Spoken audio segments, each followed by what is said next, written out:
주인은 개가 따라오지 못하도록 더 속력을 올리는데 개는 주인의 차를 놓치지 않으려고 뛰어갑니다.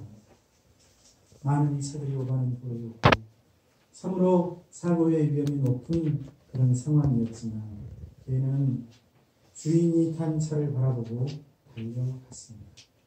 얼마나 안타까운 모습이었는지 모릅니다. 주인에게 버림을 받는 것은 말 못할 동물에게도 참으로 충격적이고 슬픈 일이 아닐 수 없습니다. 하지만 사람이 사람에게 버림을 받으면 더 큰 충격을 받습니다. 더구나 그동안 믿었던 가까운 사람들에게 버림을 받고 외면을 받는다면 여러분 그 충격은 얼마나 크고 또 그 고통은 얼마나 심하겠습니까? 어떤 사람은 태어나면서부터 부모님께 버림을 받아 저 고아원에 놓여집니다. 그런 아이들은 일평생 믿고 의지할 사람 없이 고통스러운 삶을 살아야 합니다. 또 어떤 사람은 사랑했던 연인에게 배신당하기도 합니다. 그리고 그 배신의 충격은 크게 다가옵니다. 또 다른 경우도 있습니다. 믿었던 친구에게 버림을 받는 경우도 있습니다. 이 또한 견디기 힘든 고통과 아픔을 남겨놓습니다. 부모, 연인, 그리고 친구에게 버림을 받는다는 것 참으로 슬픈 일이며 충격적인 일입니다. 하지만 여러분, 이런 것들보다 더 충격적인 일이 있습니다. 더 두렵고 무서운 일이 있습니다. 그것은 바로 하나님께 버림을 받는 것입니다. 저와 여러분에게는 이런 일이 없기를 주님의 이름으로 축복합니다. 나를 창조하시고 내 삶을 주관하시는 그 하나님, 언제나 내게 자비를 베풀어 주시고 은혜를 베풀어 주셨던 그 하나님, 내 힘의 근원이 되시고 내 삶의 원천이 되어 주셨던 그 하나님으로부터 버림을 받고 더 이상 그 하나님의 은혜를 받을 수 없다는 것, 이것은 참으로 큰 충격이요 고통이라고 말하지 않을 수 없습니다. 하나님께 버림을 받으면 더 이상 희망이 없기 때문입니다. 하나님께 버림을 받으면 다시는 기회가 주어지지 않기 때문입니다. 아무리 울부짖고 매달려봐야 하나님의 그 마음을 돌이킬 방법이 없습니다. 그래서 인간에게 있어서 가장 무섭고 두려운 일은 하나님께 버림을 받는 것입니다. 인간에게 있어서 가장 절망적이고 낙심이 되는 일은 하나님께 외면받는 일입니다.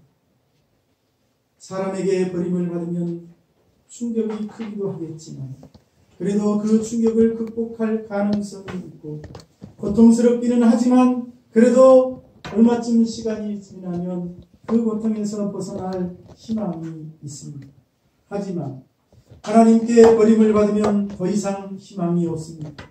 더 이상 답이 없습니다. 그냥 거기가 끝입니다. 신약 성경을 보면 하나님께 버림을 받은 사람들이 등장합니다. 제일 먼저 누가 떠오릅니까? 이스라엘의 종교 지도자 바리새인과 서기관들과 사두개인들이 그들입니다. 예수님께서는 그들을 독사의 자식들이라고 말씀하셨고 다른 곳에서는 그들의 모습을 회칠한 무덤과 같다고 말씀하기도 하셨습니다. 뿐만 아니라 언젠가 그들을 열매 없는 잎만 무성한 무화과 나무로 규정하시면서 그 나무를 저주하시다 그 무화과 나무가 바싹 말라버리기도 하였습니다. 예수님은 그런 종교 지도자들을 가까이 하지 않고 멀리 하시면서 그들이 알아듣고 구원받지 못하도록 그들 앞에서는 많은 부분을 비유로 말씀하십니다. 그리고 그들이 없는 곳에서 제자들만 모아놓고 그 비유를 풀어 설명해 주시기도 했습니다. 하나님께 버림받은 사람들은 이들 종교 지도자들만이 아닙니다. 여러분 잘 아시는 것처럼 예수님의 제자들 가운데서도 나타났습니다. 가룟 유다가 대표적입니다. 그는 예수님의 사랑받던 제자였지만 예수님을 은 30에 팔아넘기고 맙니다. 예수님은 가룟 유다에 대해서 저 사람은 차라리 태어나지 않았더라면 그에게 좋을 뻔했다고 안타까워하셨습니다. 하나님께 버림받는 일이 그만큼 고통스럽고 그만큼 희망이 없는 일이기 때문입니다.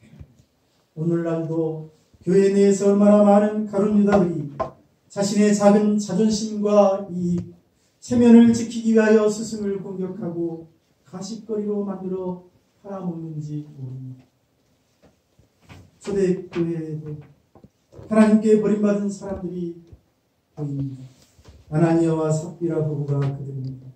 이 부부는 초대교회 성도들이 자신이 가진 재산을 팔아 서로의 필요를 따라 나누어주고 섬기는 그 아름다운 모습을 보고 감동하여 자신도 그렇게 살겠다고 결심하고 재산을 팔았지만 막상 큰 돈이 손에 들어오자 그중 얼마를 감추고 나머지를 가지고 가서 베드로에게 이것이 땅판 값의 전부라고 거짓말을 했다가 그만 초대교회 공동체에서 제외당하고 하나님께 버림받는 그런 무서운 일을 당하고 맙니다.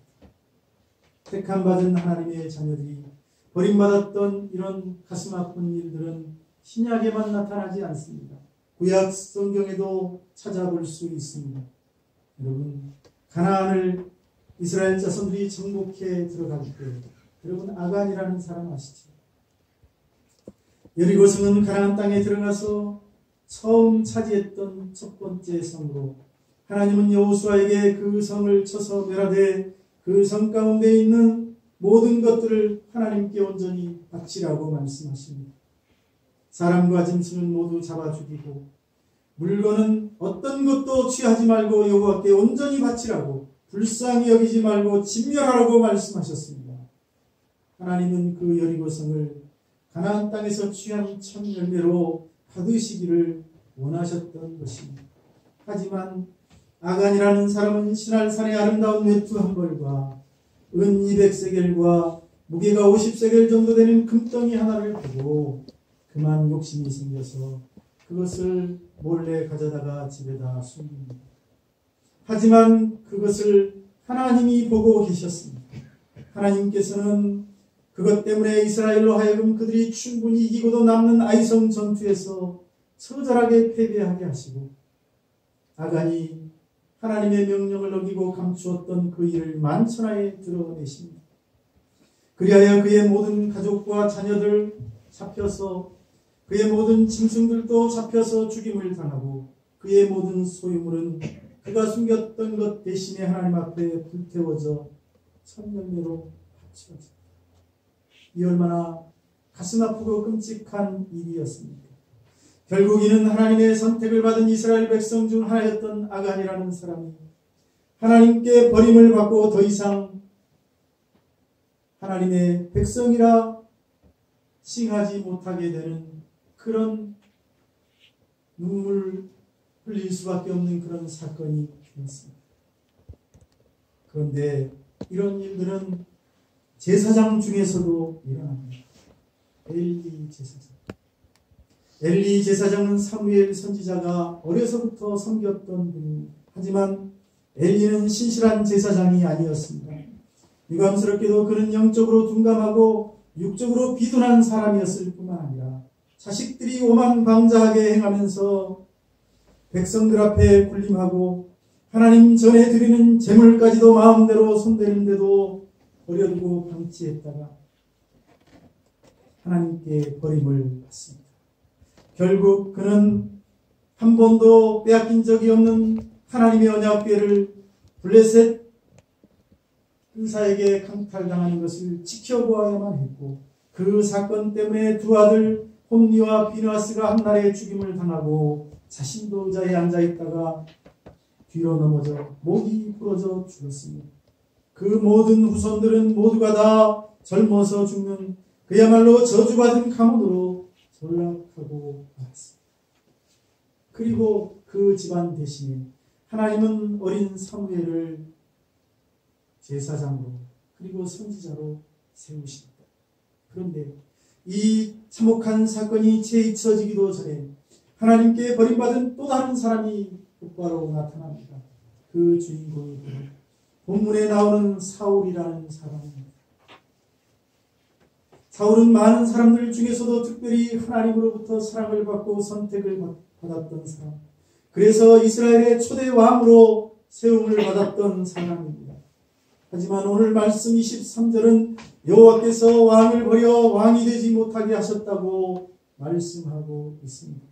하나님께 그만 버림을 받고 한 것입니다.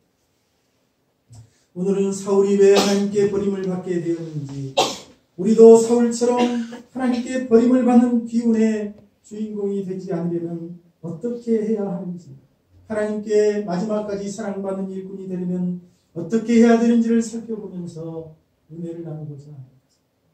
먼저 하나님께 사랑받는 일꾼이 되고자 한다면 무엇보다도 겸손해야 합니다. 따라합시다. 겸손합시다. 옆에 분에게 말하세요. 겸손하십시오. 다시 한번 얘기해 주세요. 겸손하십시오. 오늘 말씀 17절에서 선지자 사무엘은 자신이 사울을 왕으로 세울 당시 상황을 설명합니다. 왕이 스스로 작게 여길 그때에 이스라엘 지파의 머리가 되지 아니하였나이까. 여호와께서 왕에게 기름을 부어 이스라엘 왕으로 삼아주시지 않았습니까?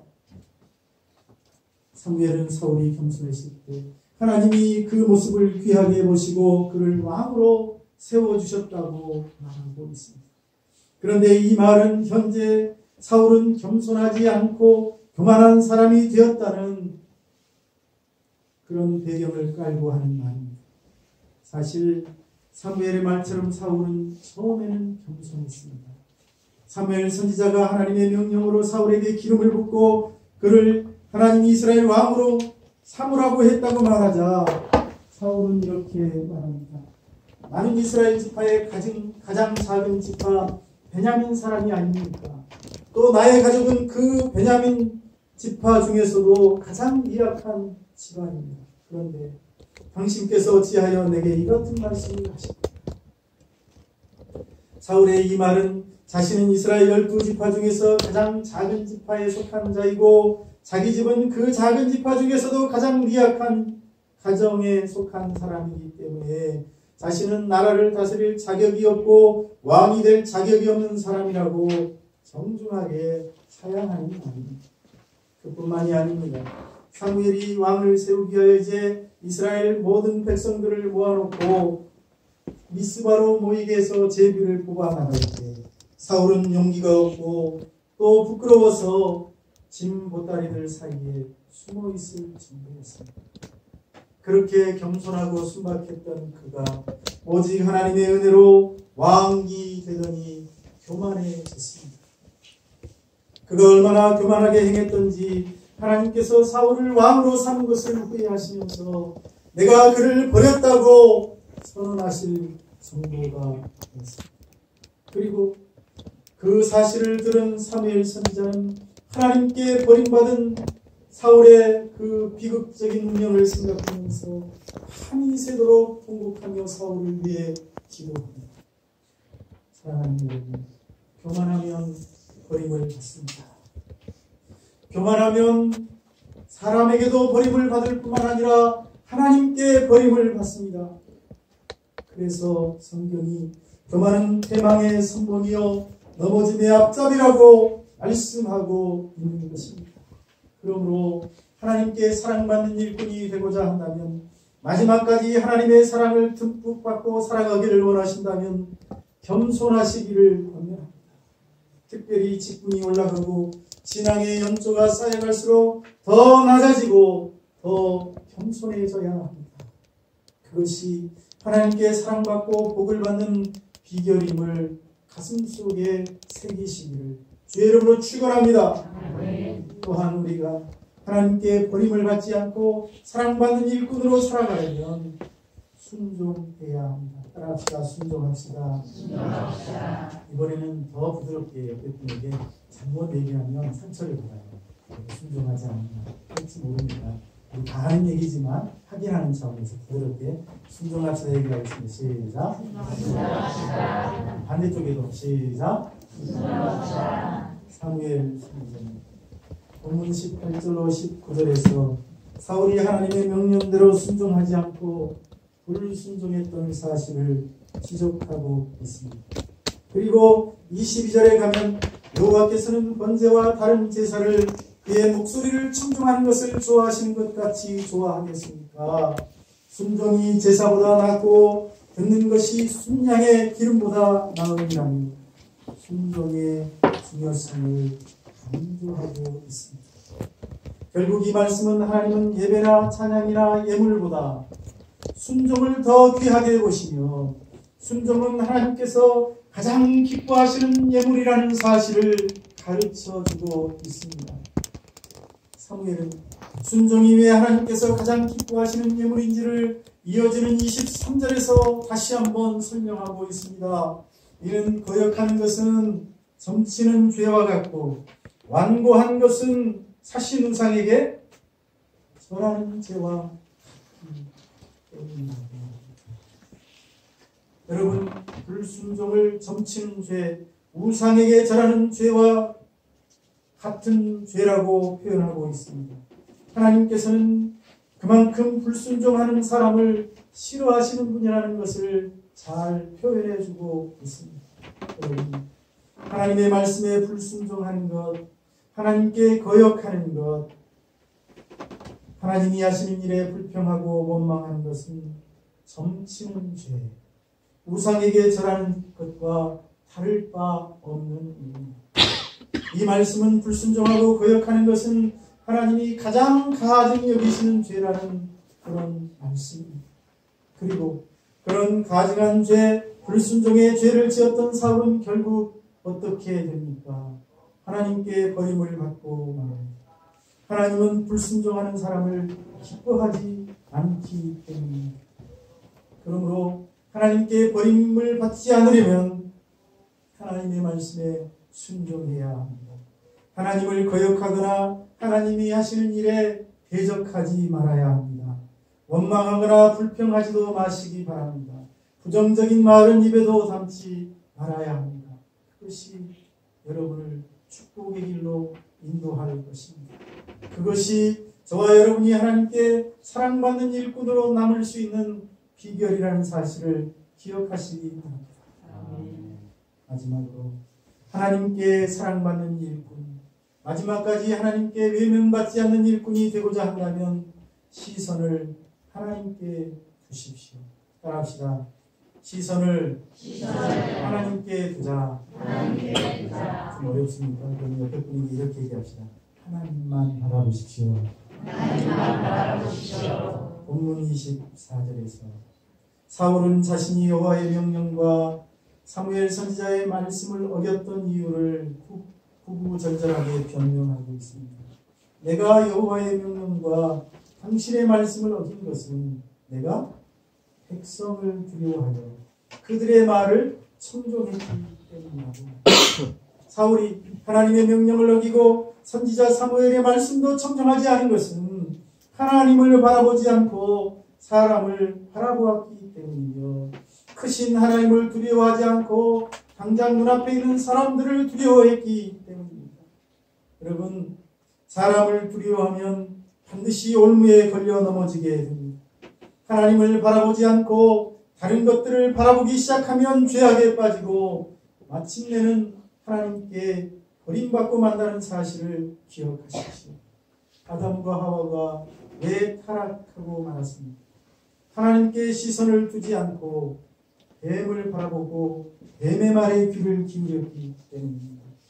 그들은 진정 그들이 바라보아야 할 하나님을 바라보지 않고 사단을 바라보았다가 결국 하나님의 명령을 거역하는 자가 되고 하나님께서 금하신 선악과를 따먹는 죄를 범하게 됩니다.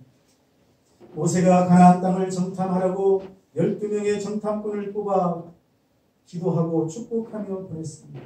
하지만 10명의 정탐꾼들은 돌아와서 믿음 없는 부정적인 보고를 하게 되고 그들의 말을 들은 온 백성들은 낙심하고 절망하게 됩니다. 온 이스라엘 백성들이 밤새도록 통곡하며 모세를 원망하는 지경에 이릅니다. 그리고 그들의 말의 여파는 거기서 그치지 않습니다. 온 이스라엘을 긴 시간 동안 고통의 시간을 보내도록 합니다. 그들의 보고를 들은 모세를 대적하고 통곡하며 불평과 원망을 쏘아놨던 사람들, 당시 20세 이상 된 사람들이 모두 그 광야에서 멸절되기까지 하나님이 40년 동안을 광야에서 돌리셨기 때문에 10명의 정탐꾼들, 그들은 왜 믿음 없는 보고를 하게 되었습니까? 사람을 바라보았기 때문입니다. 가나안 땅을 정탐하러 들어가서 그 땅에 살고 있는 백성들을 바라보니 이들은 보통 사람들이 아닙니다. 그들은 자신들보다 더 강하고 더 뛰어난 백성들이고 문화적으로 더 앞선 사람들입니다. 체격도 신체적인 조건도 자기들보다 월등합니다. 자신들이 그들과 만약 싸운다면 전혀 승산이 없어 보였습니다. 여러분, 이처럼 사람을 바라보기 시작하고 하나님 아닌 것들을 바라보기 시작하면 부정적인 생각과 믿음 없는 말들이 나올 수밖에 없습니다. 오늘 말씀에서 사울왕은 하나님을 바라보고 하나님을 의지하지 않고 자신을 따르는 백성들, 자신의 정치적 기반인 백성들의 눈치를 살피고 그들을 두려워하기 시작합니다. 이스라엘 공동체 내에서 힘을 가지고 있고 영향력을 가지고 있는 사람들의 눈치를 보기 시작합니다. 그리고 그들의 마음을 얻어서 그들의 지지를 이끌어내서 자신의 정치적인 기반을 공고히 하겠다고 그들의 말을 따르다가 하나님을 거역하게 되고 결국 하나님께 버림을 받고 만 기운의 주인공이 되었습니다. 그러므로 이 말씀이 주는 분명한 메시지는 사람을 보고 사람을 의지하면 넘어지고 하나님께 버림을 받는다는 것입니다. 그래서 우리가 사울처럼 하나님께 버림을 받지 않으려고 한다면 사람을 두려워하지 말고 사람을 바라보지 말고 하나님을 바라보고 하나님을 의지하라는 것입니다. 할렐루야. 저와 여러분, 우리의 삶의 근원이 되시고 우리의 모든 삶을 주장하시는 하나님만 바라볼 수 있기를 주의 이름으로 권면합니다. 하나님은 하나님께 시선을 집중하지 않는 사람들을 기뻐하지 않으시는 분입니다. 하나님은 하나님을 철저하게 의지하지 않는 사람들을 좋아하지 않는 분이십니다. 그러므로 하나님께 사랑받는 일꾼이 되고자 한다면 하나님께 시선을 맞추고 하나님만 바라보며 살아갈 수 있기를 축복합니다. 여러분, 저와 여러분은 하나님께 버림을 받지 마십시오. 우리는 하나님께 사랑받는 일꾼으로 살아가십시다.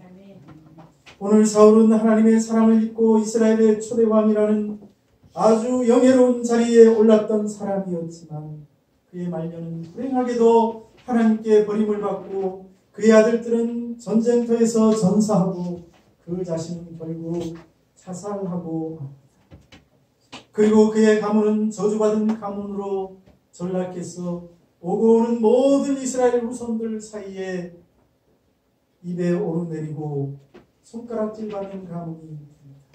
왜 그렇게 되었습니까? 그 원인이 무엇이라고 오늘 말씀하고 있습니까?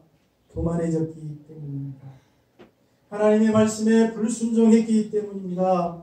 하나님을 바라보지 않고 사람을 바라보았기 때문이라고 말하고 있지 않습니까? 그리고 이런 사실은 역설적으로 하나님께 사랑받는 것이 무엇인지를 잘 가르쳐주고 있습니다. 우리 교회의 모든 성도님들은 사울처럼 교만하거나 불순종하거나 하나님 아닌 것을 바라보고 그 다른 것을 의지하는 사람들이 되지 말고 겸손과 순종 그리고 하나님께 시선을 맞춤으로 마지막까지 사랑받는 종으로 살다가 하나님 앞에 설 수 있기를 주님의 이름으로 축원합니다. 아멘. 기도하겠습니다. 살아계신 아버지 하나님, 오늘 또 하나님의 귀한 말씀을 통해